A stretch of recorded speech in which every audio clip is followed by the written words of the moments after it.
Who do you think the two nominees will be in the end, and who will win?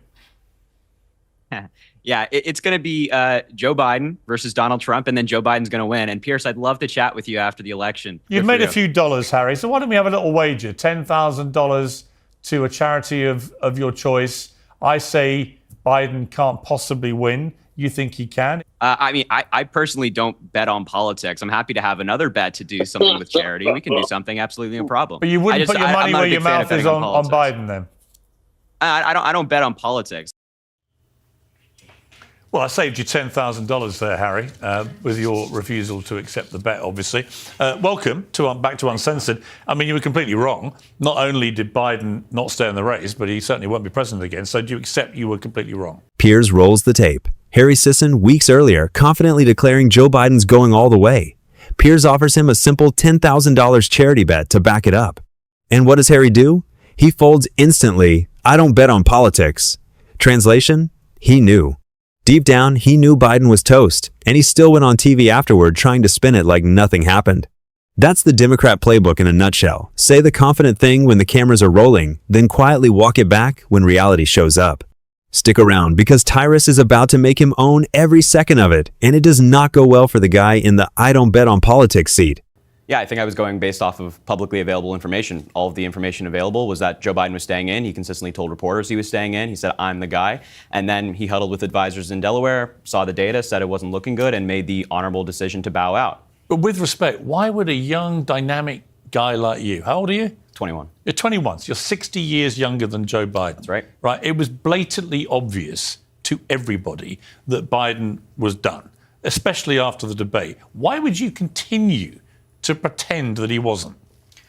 Because I look at the record, I'm always of the view that achievements and policy matters more than like this talk we have in the media of, oh, Biden's this, oh, Biden's that. I've met the man as well. I've talked to him. He was fantastic. He was sharp. I had questions. When was that? That was in May. He was sharp? Yeah. How sharp? Very sharp. He answered it was around that time he was full. Falling off stages, he was face planting, he was tumbling face planting. I mean, tumbling down the steps of Air Force One, falling off bicycles. He was saying all sorts of gobbledygook in statements which the White House had to rewind. So how sharp was he? I mean, he was great. I gave him questions he didn't have beforehand. He answered them in depth, and we had a conversation after the cameras were turned off. I had no problems then. I had no problems now. I still think Joe Biden is fit to serve. If he were the candidate, I'd still think he's fit to serve. Really? Yeah. Okay, Tyrus. Joe Biden is still fit to serve. I mean, the guy I watched last night doing this national address, I'm sorry, I felt it was really sad. It was elder abuse. I think at this point, we're arguing about the wrong thing. Whether he's fit to serve or not fit to serve, history was made in the sense that the donors basically said no more money. Right. And they don't do that because they think, oh, the polling shows you're down this month. So the ugliness of this is that Joe Biden's legacy is going to be affected because of what happened. The policies and stuff that we're running historically didn't ever fit Joe, which people raise their eyebrows to. And then you're seeing all this cover up of how sharp he was, and that's a interesting word because it's used a lot. And I always find when different people all use the same word, it's a talking point. And that's the problem. We need to get away from talking points. I'm glad that he stepped down because I took no joy in criticizing speeches from somebody who was doing the best they could. And he probably has moments where he's brilliant, but that's the ugliness of aging that one day everything's going great. Yeah. And it's happened to us all. Like one day, like wrestling, I'm throwing guys around, and one day I'm a step slow. It happens. And you'll have good days and you have bad days. And that's great in any other profession but being the president of the United States and basically the policeman of the world. You know, what I was struck by Harry last night was he kept talking about, the threat to democracy and the importance of honesty and integrity in public life and so on. But then he said this about passing the torch. Let's listen to this clip. So I've decided the best way forward is to pass the torch to a new generation. That's the best way to unite our nation. No, I'm sorry, Harry. That was just a blatant lie. He didn't decide it was time to pass the torch only the day before he quit. He was absolutely gung-ho. I'm going to be running. I'm going to be president. I'm going to win 4 more years, blah, blah, blah, blah, blah. Even in the speech last night, he said he thinks he still has it in him to do another term of office. But that's not what happened. What happened was the Democrat grandees, Barack Obama, the Clintons, Chuck Schumer, Hollywood stars like George Clooney penning op-ed pieces in newspapers and so on, they all collaborated with the donors, as Tyrus said, who yanked the money, to torch him. He was torched by his own side. That's what happened, isn't it? I mean, I think it's a combination of things. I think that there was obviously concern among party elites, you might call them. I don't know if that's the word. But there was a concern. There was a poll came out on Sunday morning saying he was 7 points down in Michigan. Right. As Frank Luntz said, one of the 3 crucial swing states. And at that point, bang, the rope was pulled, right? But it's also it was also his decision. He could have stayed in the race and said, like, I'm the nominee. I got the votes. I won the primary. I'm going to get the delegates. I'm going to be the nominee. But he looked at the data and made the honorable decision, said, no, I'm not going to. But is he that honorable to do it now? I mean, It sounds great, but let's be honest. Nancy Pelosi walked in and said, we can do it. The easy way or the hard way? The hard way was Article 25. You know what it was like? Goodfellas, one of my favourite films, right? And I happen to know Joe Pesci very well through golf. So it's the scene where Joe Pesci thinks he's going to be the made man. Yes. Right? And the whole build-up, goes thing, and he goes in and they whack him, right? I think that's what happened with Joe Biden on Sunday. I think to say that it's like, oh, it's not honorable because it's taking place now, I think is a little bit disingenuous. Let's just sit with what we watched. Harry Sisson looks Piers Morgan dead in the eye and says Joe Biden was fantastic, sharp, that he had a great conversation with him. Meanwhile, the entire country watched this man faceplant off a bike, freeze mid-sentence at a press conference, and get physically walked off stages by handlers. Piers didn't even have to work hard here. He just listed the receipts and let Harry's own words collapse under the weight of them. Then Tyrus steps in, and this is where it gets good. He doesn't yell. He doesn't need to. He just calls it what it is, elder abuse. That's a wrestler turned commentator showing more basic human decency about Joe Biden's condition than the people who were supposedly protecting him. And then Tyrus drops the line of the segment comparing Biden's exit to the Goodfellas scene where Joe Pesci thinks he's getting made and instead gets whacked. That's not a Republican talking point. That's just an accurate description of what happened. Nancy Pelosi and the donor class didn't let Biden pass the torch with dignity. They yanked the funding and forced him out the door, and Harry sat there trying to call it honorable. Here's the real tell. Even after all of it, the falls, the fumbles, the pass the torch speech that directly contradicted everything Biden said 48 hours earlier, Harry still says he thinks Biden was fit to serve. That's not loyalty. That's a party base so committed to the narrative, they'll deny what their own eyes showed them. And Tyrus, to his credit, wasn't interested in scoring cheap points off a declining 81-year-old man.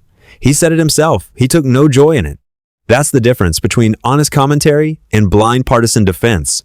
And it was on full display in this exchange. Talking about her as a woman, whether she has children or not, moronic and stupid. I don't know why the Republican Party politicians seem to think the answer to getting votes is telling women what and not to do with their body. That's stupid. Like we had a 40-point lead. Hang on, you're agreeing with each other. I'm agreeing with what you're saying right now. It's not hard. Like, listen, I'm not a tent guy. I'm too big for that shit. You know that. So I call balls and strikes. And we were sitting in a great position. And now no one's going to talk about the fact that Biden's policies weren't his or investigating who was doing what and what was Jill's role and who's this role. Now we're going to be talking about Trump insulting a woman. Yeah. So you literally, all the work, we've got this huge lead. And if we just stuck to policy and deeds and let them call him a felon because Americans, when they call him that, they respond with what? They send more money. I agree. Insult the person. There's a new campaign ad out on behalf of Kamala Harris. Let's take a look at this. In this election, we each face a question. What kind of country do we want to live in? There are some people who think we should be a country of chaos, of fear, of hate. But us, we choose something different. We choose freedom.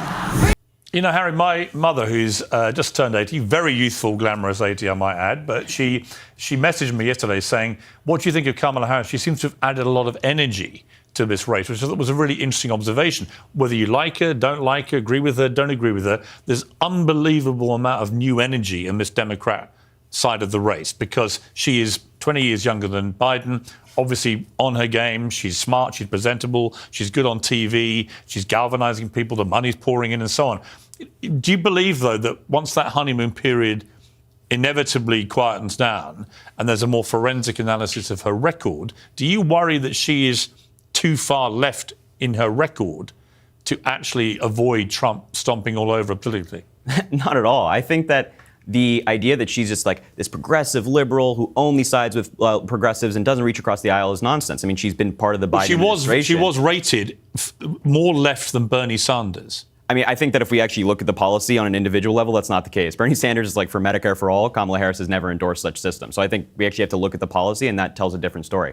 But her record is certainly not a progressive one in the sense that it's like a Bernie Sanders kind of policy. She was a district attorney, a prosecutor. She sent people to jail. She's definitionally in favor of the rule of law. She also wanted to defund the police. That's not great. She's never come out and said, let's defund the police. She effectively did. Well, effectively and saying are two different things. Okay, I mean, look, the other thing she was clearly billed as the immigration border czar, Right, well, Tyrus, which they're now trying to deny ever calling him, but it's a brilliant thing I saw. I think it was Newsbusters did it, or somebody did it. They did a mashup of all the people on the left saying, well, they never called her the border czar. Right. Now you have them all calling her the border czar. And that's been gold. a disaster. That is gold, and that should be on every campaign ad with Republicans. But as soon as we stop talking about policy and get it, because Kamala's going to want a street fight, because Trump will beat her up in a street fight, and he will say all kinds of stuff that we'll be like, oh, Yeah. that's hilarious, and independents will be like, oh, that's not okay. Yes. So they want a street fight. I agree. And if it's hard, She's already goading it. and she's hit me. It's Yes, not, let's go. It really Please is. hit me. It literally Hit is me. hands down. I dare you. Come on. dare you. Come after Make comments come after about a me black having woman ovaries. if you want. Yeah. Because it's going to look bad. But Yeah. if he doesn't take the bait like he did, he showed great restraint in the Biden debate. He could have attacked him. He went at him. He made the one comment, which I thought for him was he showed great restraint. He was compassionate even in the sense that he didn't go after him or make fun of him, which would have been a horrible mistake. And if he goes in a debate with Kamala and starts calling her dumb or even the horrible women, it's going to be a mistake. Policy. That's what the American people want to hear. We're tired of it, and you can't run one side's deceiving and not doing what they need to do. Why are you shaking your head? Because we win on policy. Like I want it to be a policy conversation. I'll take that bet. I agree. I think we're the party of pro-choice. We're the party of capping insulin at $35 a month. We're the party of fighting climate change. We're the party of investing in infrastructure. So I want a policy conversation. When does that Republicans insulin kick in? Because I have a type 1 diabetic at home, and I'm still waiting for seniors on Medicare? 35. Well, Joe Biden's trying to, I guess it's going to be Kamala Harris as the nominee, wants to expand it to all Americans, not just seniors on Medicare. That's our agenda. I think So her more record Americans is his agree with record. that. Well, they work together. It's a That's team. all you need, President Trump. Just run on the record. I agree. Look at the largest investment in infrastructure since Eisenhower, largest investment in fighting climate change in world history, and as we mentioned, capping insulin at $35 a month for seniors on Medicare. If you want that to be her record, I'm there. Yeah, none of that happened. But Listen, can we all agree on one thing? This race just got a lot more interesting.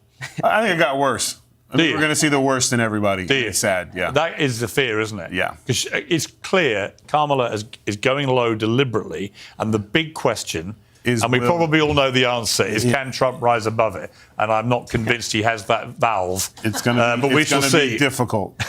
Guys, thank you very much. Good to talk to you both. This is the moment Tyrus stops being polite and starts telling the truth nobody in the Democrat media wants, said out loud.